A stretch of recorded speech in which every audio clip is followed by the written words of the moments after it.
Hey, what's up? My name's Justin and welcome to 65 Drums. Today's my review of the Drumtec Design Series mesh heads.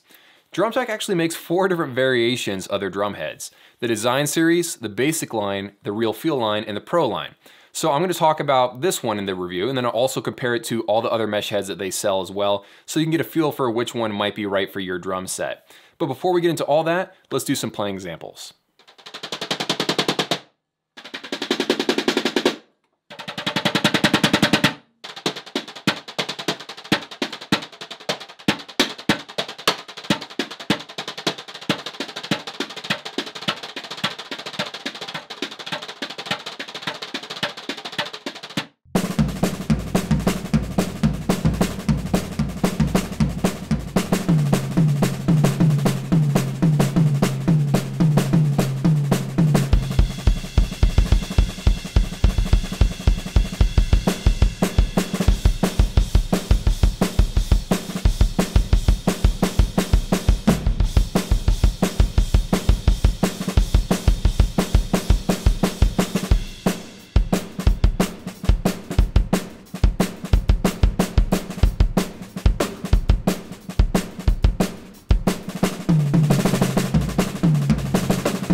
Okay, so now that you've seen these drum heads in action, what do they like to play? I would say the closest comparison I can make is that these Drumtec Design Series mesh heads feel similar to Roland Powerply mesh heads. So if you've ever played a Roland drum set like a TD11KV, a TD17, a TD30, this kind of feels similar to those mesh heads. I will say I think these are a little bit heavier, like slightly thicker, not a lot, but I feel like these just have a slightly heavier feel while you're playing them than the Roland ones do. The design of this, like the overall build quality, is very good. Sometimes I've gotten mesh heads that are just poorly built, like the ZED mesh heads. I'd put them on my shelves and I have to pry them off just because they're made to the wrong size. No, these are well made. And by the way, as far as logos go, everyone has a different opinion on this. I love looking at logos, but I don't like it when they take up half the mesh head and they're really big and obnoxious. This is nicely sized, has a nice, clean, professional look to it. As far as overall transparency, how easy is it to see through these mesh heads? It's like maybe 80%, 90% like that.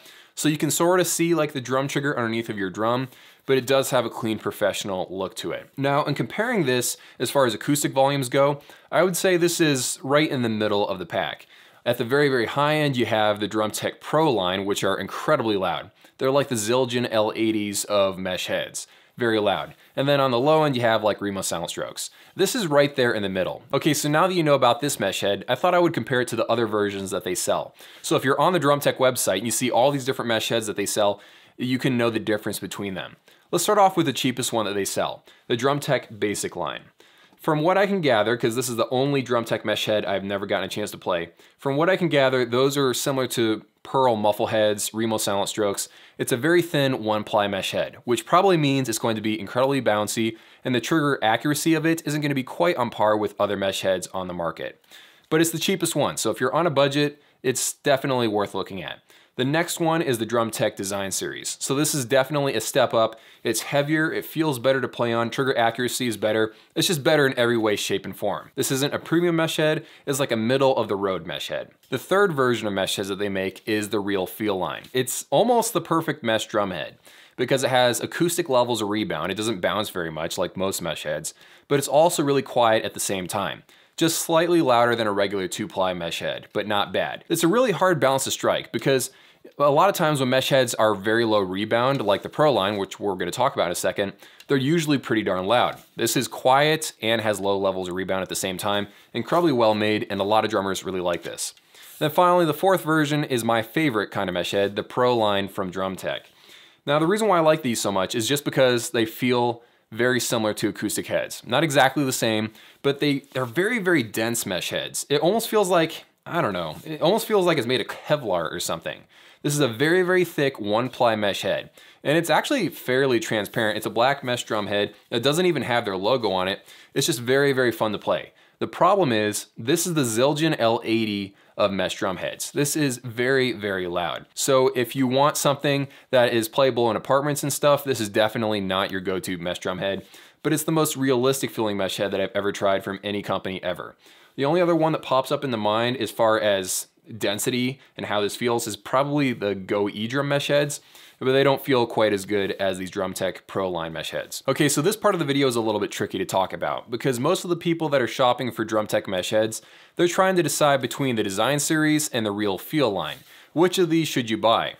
Looking at the pricing really quickly, and bear in mind this includes the German taxes, the VAT pricing, but a full set of design series mesh heads is going to be about $169. A full set of Real Feel drum heads is going to be $225. Again, that includes the German taxes, which you won't have to pay if you live in the United States, but you will have to pay for shipping. So just keep that price as a ballpark figure in the back of your mind. So between the design series and the Real Feel line, which should you buy? It's really hard to say because they're both really nice mesh heads. Either one will be completely fine. For me personally, I would rather go for the Real Feel line because I have both of them in my basement right now, just because this one has realistic levels of rebound. And when I'm jumping back and forth between acoustic and electronic, I want it just to be easier to get used to acoustic levels of rebound, and that's easier when you have something that's not bouncy in the first place. But the design series is perfectly fine. It feels great to play on. I really like the way this feels. If you want to save a few bucks, definitely go for this, especially if you don't care about jumping back and forth between acoustic drums and electronic all the time. So that's been my review. I really enjoy these mesh heads. If you guys own those mesh heads or any Drumtec mesh heads, feel free to leave a little mini review down in the comments below. I'm really interested to read your thoughts. Thank you guys so much for watching, and especially thank you to the people on Patreon who help make these videos possible. If you want to help support 65 Drums, go check out patreon.com/65drums, and I'll see you there. Have an amazing day. See you in a few.